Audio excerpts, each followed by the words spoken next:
Hello guys and gals, and welcome to another episode of Ginger Toy Mentor. That's right. Today we're going to be looking at the War for Cybertron Soundwave. This is the Netflix series unit, and pretty excited to get him. He does come with the Laserbeak and Ravage, which is pretty cool. And he actually does transform into a cassette player, which I'm excited about, because a lot of the other Soundwaves and stuff, they transform into some really weird things that are not cassette players. And I don't like it. I don't like it, Sam I am. I don't like it, green eggs and ham. Let's go ahead and open him up. And let's see what we get with my boy Soundwave. So inside the package, we have Soundwave nice and neatly attached to the plastic here. There is an insert inside of the plastic. And then we also have his instruction manual. Let's just go ahead and put his insert back in there. I guess the insert could be cool if you wanted to like display him on a shelf or something and you had room for the insert, but I don't really see myself using the inserts. I'd be much more likely to try and get myself something printed up specifically for him. So it does look like we have nothing holding him in. I want to say nothing, which is rare. Let me double check the back real quick. No, that doesn't look like there is anything holding him in. No plastic, no various little clips or doojanks, which means he's really just kind of shoved in there really good, right? I guess if you give him a good yank, Soundwave will pop out. Wow, that's an interesting pose that I accidentally put him in. It looks like he's falling or got hit really hard and he's like flying back. He's like, ugh. So of course, Soundwave does have plenty of accessories. He has whatever this is. Oh, a gun came out of it. That was actually pretty cool. Oh wow, that was actually really neat. It was just like, and the gun just shot out. We also have, I'm guessing this may be another piece of the gun. And then of course we have Ravage, and we have Laserbeak. I'm a little disappointed in them already. If you guys have never seen the cassettes look like cassettes from both the front and the back. And these look like the cassette from the front, but the back just kind of looks like garbage. Not really sure why they went that route. Same for Laserbeak. Laserbeak looks pretty good from the front, but then again, when you turn him to the back, it's just like dead space. Doesn't really quite look as cool. And then of course we have Soundwave himself, which remove him from the silly stance that I put him in. He does look pretty cool, I'm not gonna lie. Soundwave looks cool. Definitely looks better, I think, than some of the other reproduction models. He probably looks better than the original too, because let's face it, the original units were exactly like the most amazing, ridiculous, like representations of how they're supposed to look. So there is an eject button, pretty cool. And of course we can put Laserbeak in there. I think that's a better choice, just simply because Laserbeak looks so cool. And it won't go in with Laserbeak in there. That's strange. Laserbeak is hitting the return mechanism somehow.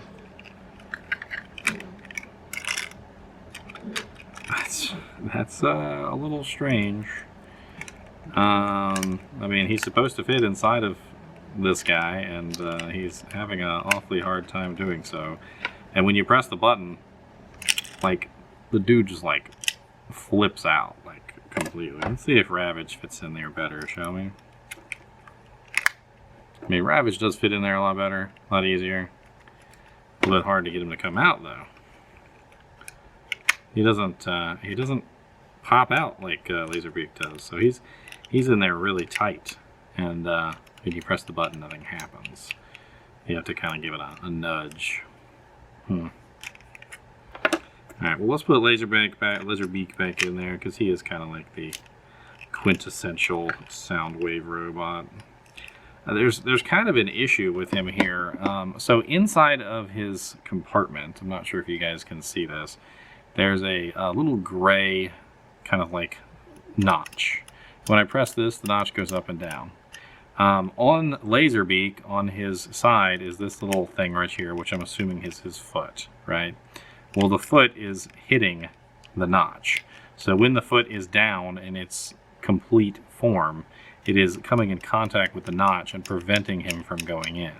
Now, workaround is that you can move the foot a little bit like that, and then he fits in and the foot closes when he closes. But as soon as you open him back up again and then put him back in, you're in the same situation again, and now he won't close. So a little bit of a design flaw there by the team that designed this Soundwave. They didn't really get the cassettes quite right. Let's take a look at the manual and let's see what we can do with his guns. It usually has some pretty interesting things to do with his guns. So when he is in robot mode,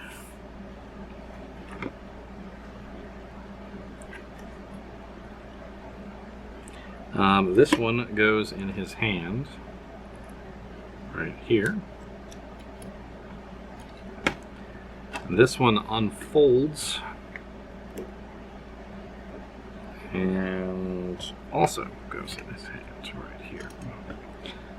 And then he has also the gun that's on his shoulder as well. So he's got basically 3 different guns, which is pretty cool. I mean, Soundwave is anything if not like a very resourceful fellow when it comes to you know, having multiple means of attacking a target.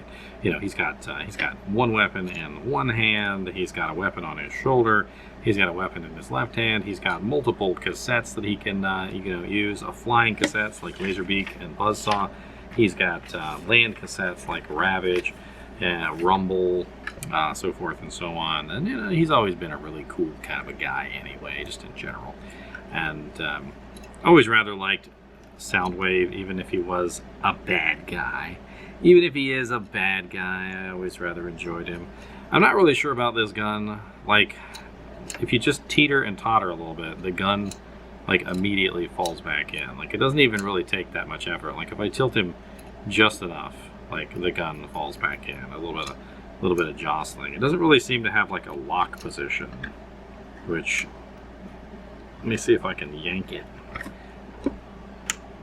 Okay, there we go. That was actually a pretty loud click. Let's see if you guys can hear this. So you pull on it and you just,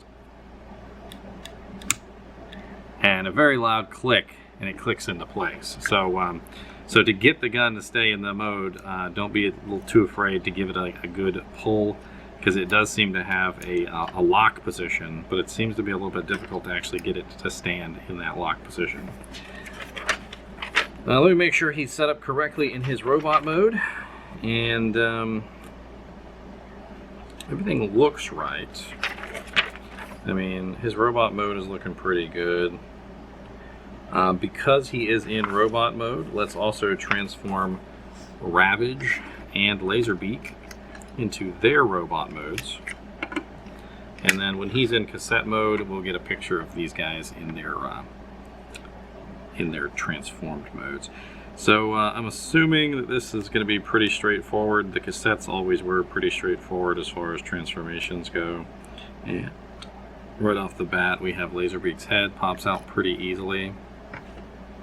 Okay, let me put Soundwave to the side for a second, and I'll bring this up a little bit closer so you guys can see it. His feet obviously fold down like this. I mean, that's pretty straightforward. His wings probably fold outward. And then this is his jetpack on the back of his butt, and that was relatively easy. I'll see if I can like perch him on like Soundwave or something. He was always perched on Soundwave in the cartoons, you know. So so it would be funny to see him perched on Soundwave. Would definitely make it look a little bit cooler, and we'll kind of pose his head. As for the Panther, Ravage, let's see how Ravage transforms. So we've got, looks like a hinge straight in the center. Yeah, and it looks like to me everything just kind of folds down toward the center. Joints are a little tight. I'm a little scared of breaking them, but at the same time it does seem like they fold down relatively easily. And then we got his head in the center, of course, which is a little bit difficult to get access to. Of course, being an absolutely tiny creature like this could make things a little bit difficult. I'm going to be honest with you, though, so far, not super impressed with him. I do feel like the original Ravage is a lot cooler, the G1 Ravage. Because as of right now, he just kind of looks vaguely like a, I don't really know, like a weird transformation of bits.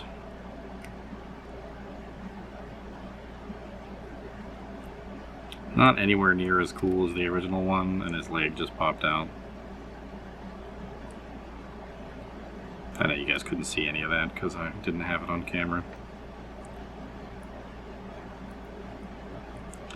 I don't know. I don't particularly think he looks very cool. Not like the original, anyway.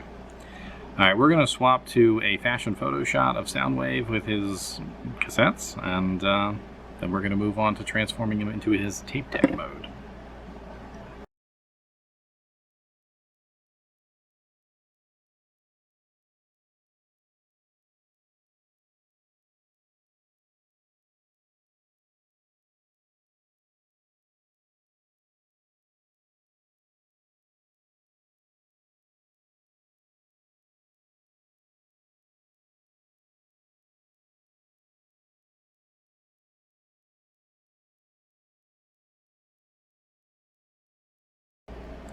Alright, so now we're going to try and transform him into his cassette tape mode. And first things first, let's just remove his guns.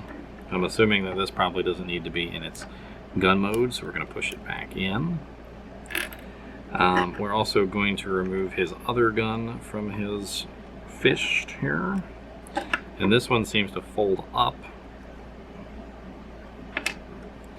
And now we're going to see if we can transform him without the manual. If we need it, it will be right here. But I always like to see if I can do this without the manual first. So first thing I'm noticing is on his butt is the fast forward, play, stop, record. So we're probably going to have to switch this whole thing around.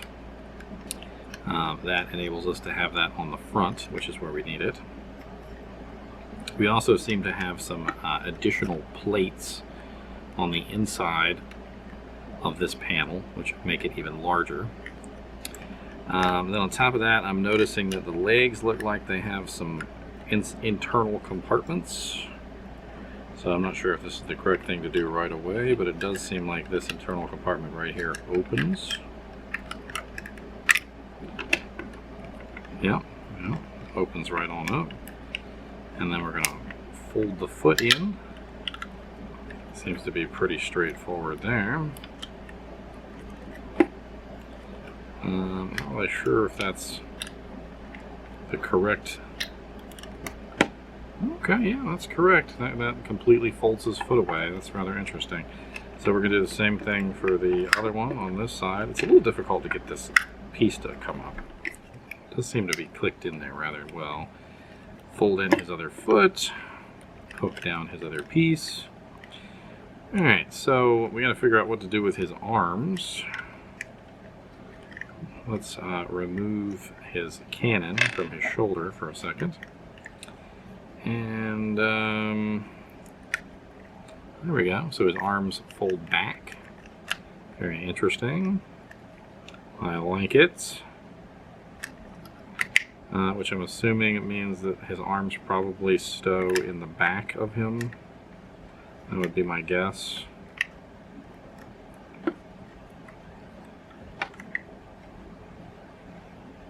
So there are little notches back here for the shoulder joints.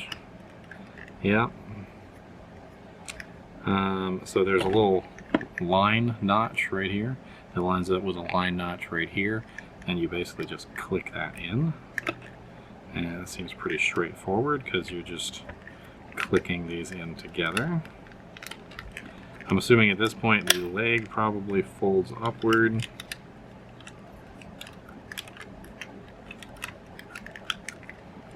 And yeah, looking pretty good there so far. And there's a notch that goes into, so that's interesting. So this whole piece just kind of like clicks into a notch on both sides. What to do with his head though? His head is just sticking up. I seem to have missed something. Probably something to do with this back piece right here. Yeah, just like on the new blaster, same thing, just kind of folds down.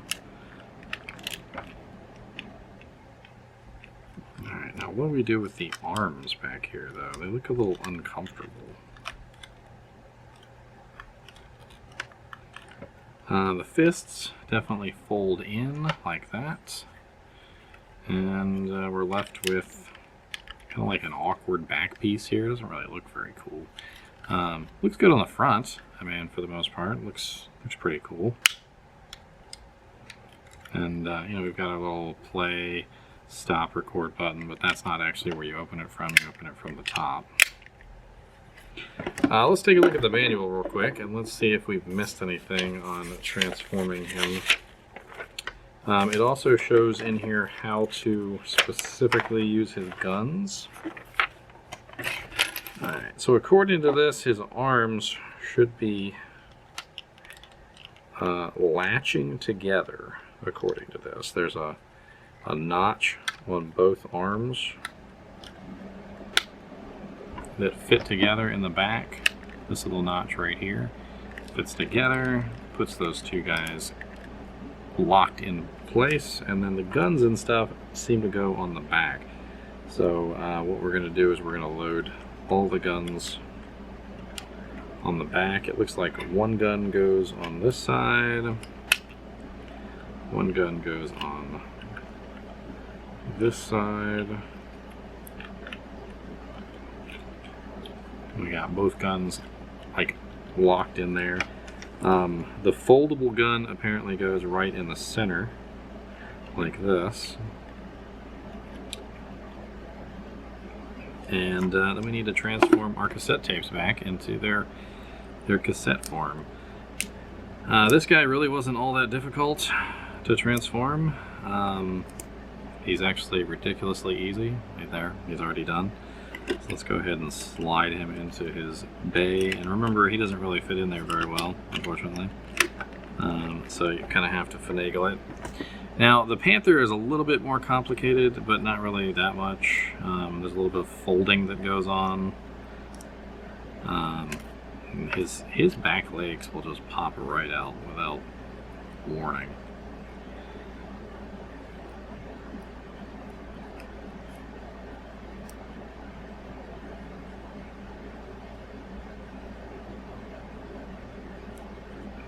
And of course these will fold back down like this.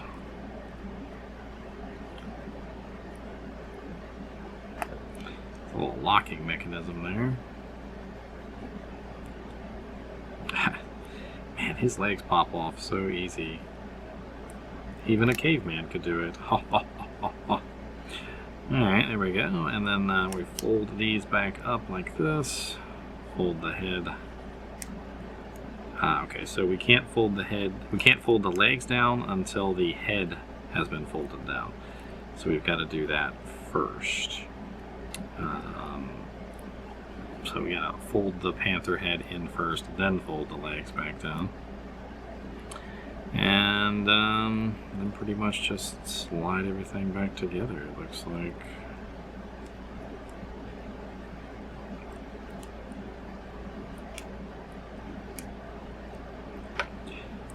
There we go. I mean, he's not really anywhere near as cool as the original.